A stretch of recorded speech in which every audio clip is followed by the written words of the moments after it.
Hello, I am so excited to help you navigate your Seint 3D foundation. And I know it can be totally overwhelming with where to put the colors and how do I use my brush, how do I blend it. All the questions that you have, I have had, and I've worked through them. So I'm going to teach you. And today we are going to focus on the 3D brush. This is the most popular first brush for everybody. I think it's actually our #1 best-selling brush. So we're gonna start here because chances are you have this brush. So here we go. I'm gonna be using this pointier end for underneath my eyes and a lot of my highlight. And then I'm gonna use this one for my contour, some blending.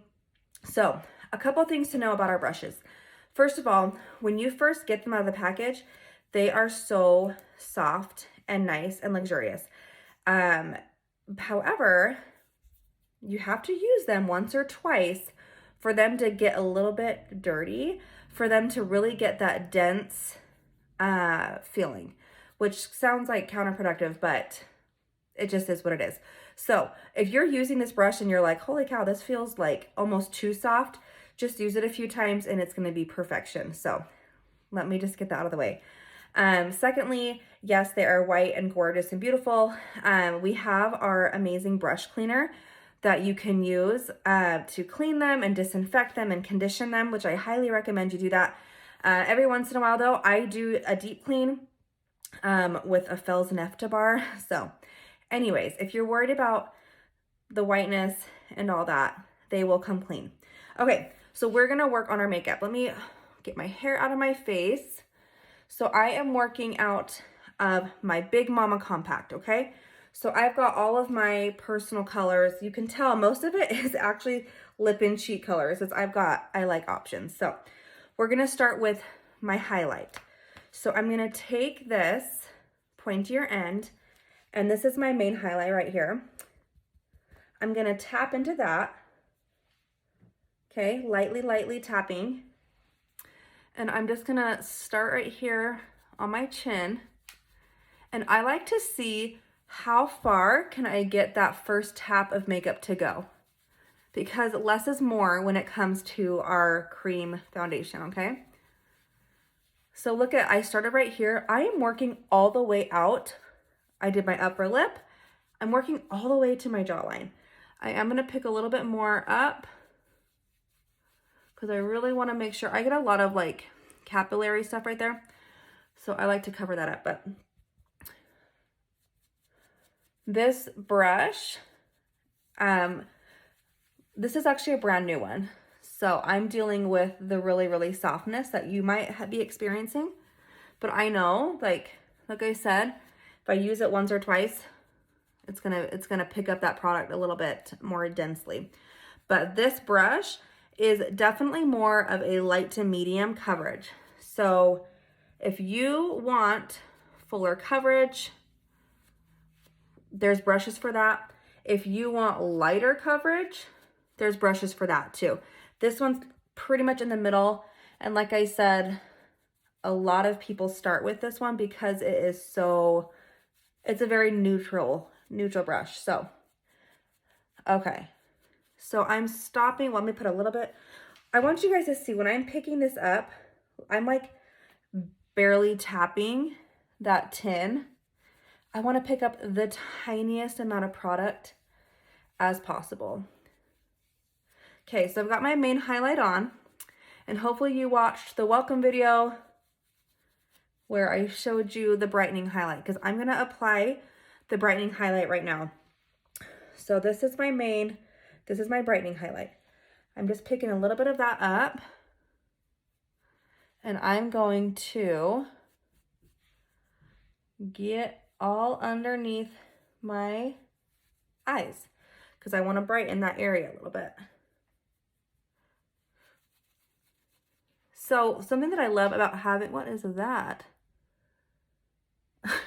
A new freckle?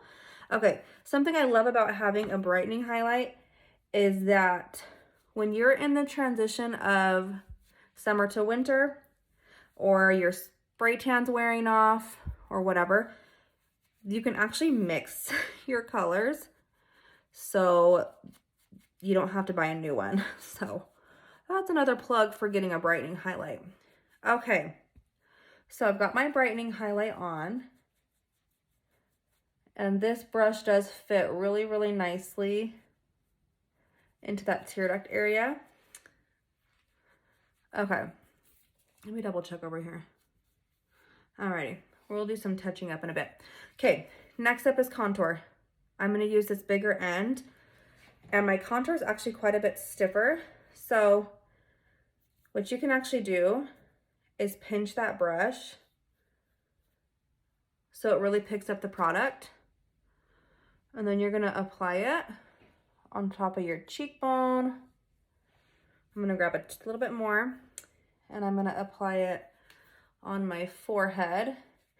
I like this brush because when you're applying it unpinched, you can blend as you go, and that's a really big time saver.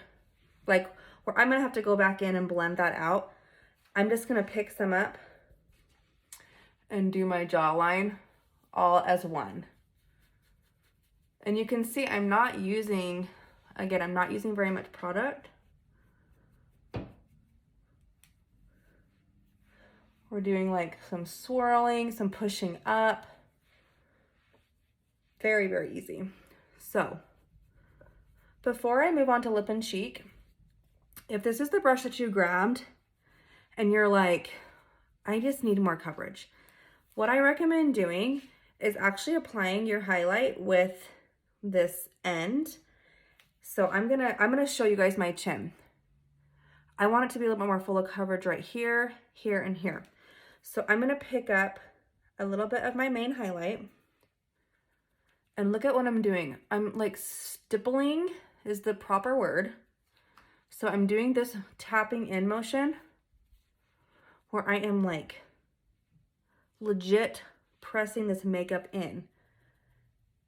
And that's gonna give me a little bit more coverage. Because like I said, this is a light to medium coverage brush. If you are like, holy crap, this is not the brush that I want, just message me ASAP and we'll get it figured out for you. But like I said, this is our #1 selling brush. People love this brush. Okay, we're moving on to lip and cheek colors. So our lip and cheek is so highly pigmented, I don't usually apply it with the brush. I apply it with my finger and then I blend it out because that way I can control how much I'm putting on. So I'm gonna use this color. It's actually a brand new one. Let me check the name. Carousel. I didn't want to get it wrong. So this is the color Carousel. Super cute. I gotta get my finger in there. So, okay. It's definitely pink. Okay. We're here for brushes, not colors. Okay. So what I do when I apply it as I smile, if I put the blush here, it's gonna add fullness. And if I put it up here, it's gonna lengthen my face. I have very naturally full cheeks. It's just something that I was born with. So I'm just going to tap this blush right up here, okay, on either side. And I'm tapping it on because I don't want to rub off my foundation. Once I get that color on there, I'm going to go back to my brush and I'm going to use the bigger end, and I'm just going to lightly tap that to blend it. I'm not going to swirl. I'm not going to do this. I am stippling again. I'm pressing it in so it looks more natural. I'm actually going to use my brush. I'm going to go back on what I said. I'm going to pick up, if this is what you want to do, because now that I've seen this color, it's brand new. It's pretty sheer. So I can actually get a little bit more pigment if I use my brush. But again, look, just like that, okay? And now I'm gonna use my finger. I'm gonna put it on my lips. Look how cute this pink is. Okay. And then my final step, if you grabbed an illuminator, I use my finger. This is my cream illuminator. And I just apply it right there, there, and there. So If you're just starting out, chances are this is your routine right here. I'm gonna show you one more thing before I end this 3D brush video. Let me show you nose contour with this brush. So again, what I would do is pinch that and just grab a tiny bit of product and lightly apply it on the sides of my nose and make sure I'm blending it as I go. And then I would use my finger and grab either my main highlight or my brightening highlight, run that down the center of my nose, pinch my brush again, just to blend that. So if you're looking for that little bit of nose contour, that's how you would do it. So double check that you're all blended on your neck. Everything looks great. And that is it. So one brush, like I said, most popular brush right here. So if you have any questions, let me know, and I am happy to help you.